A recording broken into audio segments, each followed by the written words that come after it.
Syedaralun jembatan penghubung antar Kecamatan Selimum dan Kota Cotgli di Desa Lamsi, Kabupaten Aceh Besar hampir putus karena tiang penyangga jembatan itu sudah roboh pada Rabu 14 Desember 2022. Ambruknya jembatan tersebut disebabkan arus sungai yang deras karena hujan dengan intensitas yang tinggi melanda Aceh Besar dan sekitarnya sejak kemarin hingga dini hari. Berdasarkan pantauan, kedua ujung jembatan tersebut rusak, bagian opritnya pun ikut amblas. Lubang besar menganga pada titik sambungan antara badan jalan dengan jembatan. Kondisi jembatan sangat membahayakan dan tidak layak untuk dilintasi kendaraan roda 2 maupun roda 4.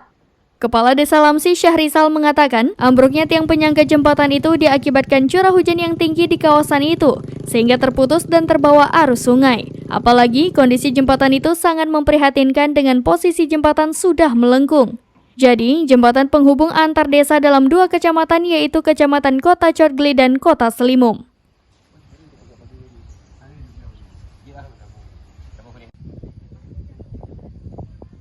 Dari Aceh Besar, Henry, serambinews.com.